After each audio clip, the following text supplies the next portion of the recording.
there, and welcome to 7 Minute Sourcing. I'm Talent Genie, and I'm excited to take you with me on this quick glimpse at how you can infuse a little bit of creativity into your everyday search. Today, we're going to be starting with a tool that many of you are already using, LinkedIn Recruiter. So, in this particular example, I want to share with you 3 different strategies that you can begin to use within LinkedIn Recruiter to spice up your search and generate a few new results. So, for example, say we're looking for an executive assistant in New York City who needs to have worked in this role between 6 and 15 years and also is a native Spanish speaker. So, with those set filters, I've got 182 potential prospects here. Now, instead of just starting to search here and click out, I call it clicking out when you click on the profile and open it in another tab. Instead of just clicking out on the first couple that I see, I'm going to use a strategy called begin at the end. And I'm going to go down to my results, the bottom of my 25 per page results, and I'm actually going to go to the last page. So let's start at page 8 and work our way from the bottom up. And in this way, based on research that I've done on the net and from what I've heard from some sourcing experts, we increase our chances of reaching out to people who are not typically contacted by recruiters. So these are people who are showing up at the bottom of our search for whatever reason. They're possibly showing up at the bottom of our colleagues' searches as well. So that's one tip. You can begin at the end and work your way up. Now, to refine this search even more, I would isolate it to an industry. So, say you don't want anyone who's coming from healthcare or medical devices or medical at all.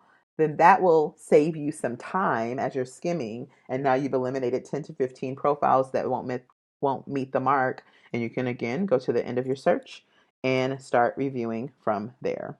Okay, so that's begin at the end. The second technique I want to show you is how to source for skeletons. Ooh, very scary. So when you're sourcing for skeletons, you're basically trying to find the most barren profiles on LinkedIn. So those people without a profile picture, those people without a very verbose way of describing the work that they're doing. So maybe something like this one might count as a skeleton. Let's see how much text she has on her profile. So yeah, this would be a skeletal profile, right? Not a lot of job description, just the basics, boom, boom, boom. And this will also bring up people that your average recruiter or sourcer won't find. Because remember, when we're looking in LinkedIn, we're often very heavy on keywords, right? We're typing in all of the keywords we expect to see. We want them to use Excel. We want them to know Google Docs. We want them to know, um, have strong communication. And we're putting in words that are going to take our pull down, right? So we're at 171 now. We add in those words, we go down to 0 even, right? Let's take out Google for the sake of example. All right, so we went from 171 to 28. So for those sources and recruiters who are using the keyword section and eliminating people, they're going to, just narrow their chances of finding people who may have the skills but haven't spelled it out. So when we search for skeletons, we're going to actually exclude words that you might expect to see, right? So let's take out Excel and let's take out communication. Let's use the not operator. I'm not sure if the minus sign is going to work here, but let's just try it. Okay, there we go. So not Excel, not communication. Maybe I'm going to say not uh, multitasking. That's a word that you might want to see. Yep, so we lost another person there. So now we're starting to see a few of the skeletons, right, that maybe have a very slimly detailed profile, right? This one doesn't even have a name, right? But again, we're getting just those profiles that have very few um, details, right? Not a lot of job description. And again, the benefit is to uncover people that aren't going to come up in the text heavy searches. So this is really effective for software engineers who may not be very verbose on LinkedIn, but who have really, really good skill sets or have worked at good companies. So a tip with this particular strategy is to add in a company. So if we were, say, doing that software search at, say, like a company like Google, right, that everybody knows and respects, we say we want to find a software engineer in New York who works at Google, okay, currently, but we don't want them to have certain skills. So I'm going to remove our industry filters here.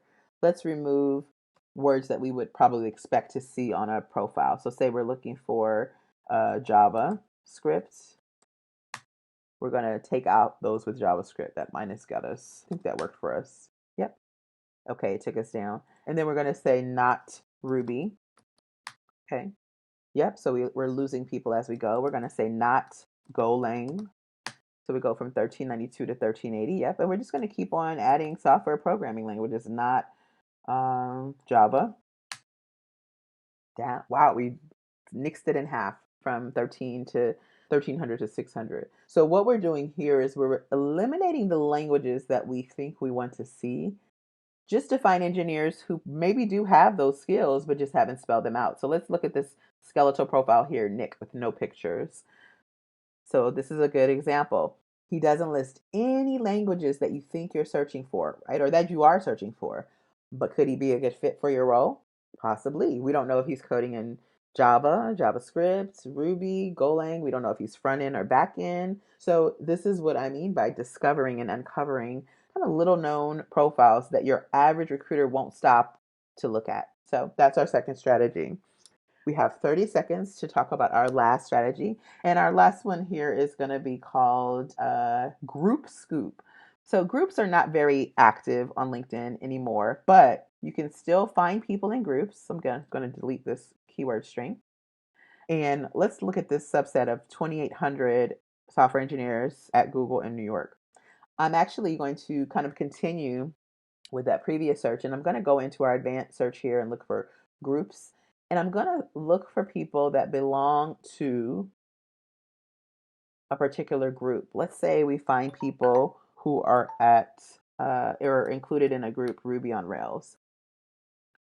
So 22 of those 2,800 people are in this Ruby on Rails group. So without searching for any keywords, what can we infer about this pool of candidates or prospects? They probably code in Ruby, or they're really passionate about Ruby. And we found them without any keywords, right? Just with a title, a location, a company, and then our group that they belong to. So whether or not they're active in the group is irrelevant. They've associated themselves with this group, and now we have another way of finding people. You could do the same if you're looking for, engineers of color who belong to a certain group. You could look for women in tech using those same kind of group filters.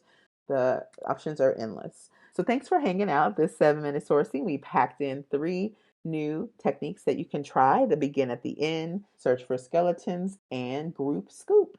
Let me know what questions you have in the comments of this Loom, and I'll see you on the next 7-minute sourcing. Take care.